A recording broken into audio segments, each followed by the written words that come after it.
Then she'd received her new orders, and she'd had to speak to them.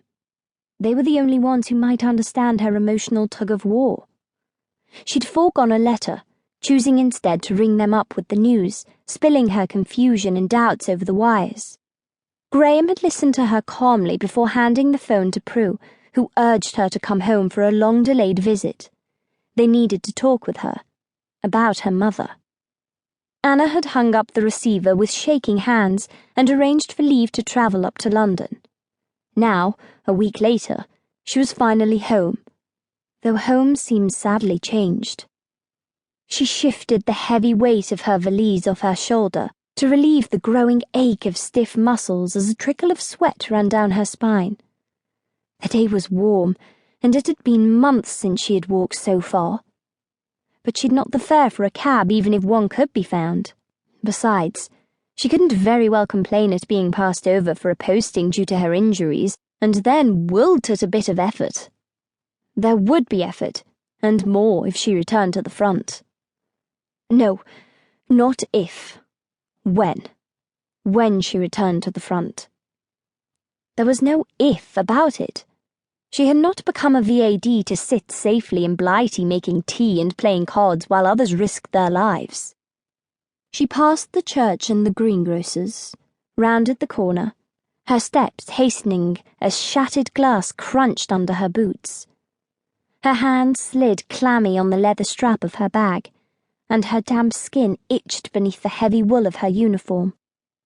Buildings leaned drunkenly on their foundations, their windows blown out, doors knocked from hinges.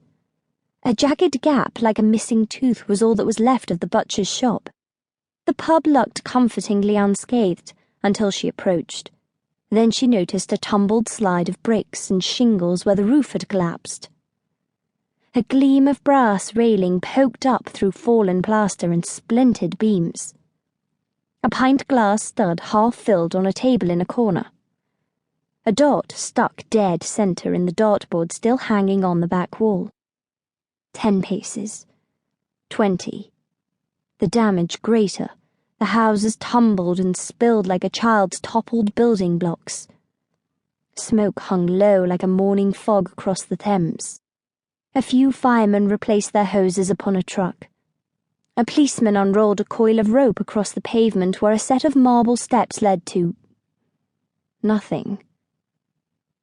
No. Anna's chest tightened. Her throat closed around a hard, painful knot. Pain lanced down her leg, buckling her ankle. The awkward weight of the valise knocked her to her knees. Dirt bit into her skin, scraped her hands raw. She retched, but there was nothing in her stomach except the weak tea she'd drunk this morning on the train. Still, she felt her insides shriveling, darkness crowding the edges of her vision. It couldn't be.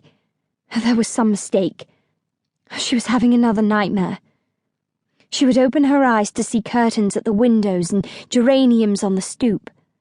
Graham and Prue standing on the steps to meet her. "Here now, miss. Are you all right? You took a nasty spill on these cobbles." One of the firemen. Anna opened her eyes. Her memories as ephemeral as the smoke blowing east towards Shoreditch. She swallowed down her horror, clammed her mouth over the sobs threatening to overwhelm her. "The people who lived here, do you know what shelter they might have been taken to?" The firemen exchanged awkward glances, before one shouldered the burden for all and faced her, shaking his head. "I'm sorry, miss. 10 died in this block alone, 7 more around the corner." He need say no more. There would be no welcoming embrace, no comforting advice, and no revelations about her mother. She stared disbelieving at the wreckage. "Have you a place to go?" the fireman asked in a deep, smoke-harshened voice. "Someone you can stay with?" "No," Anna said, finally looking away. "No one at all." The grammar school served as a temporary shelter for those who'd lost their homes in the air raids. With nowhere else to go, Anna climbed its steps.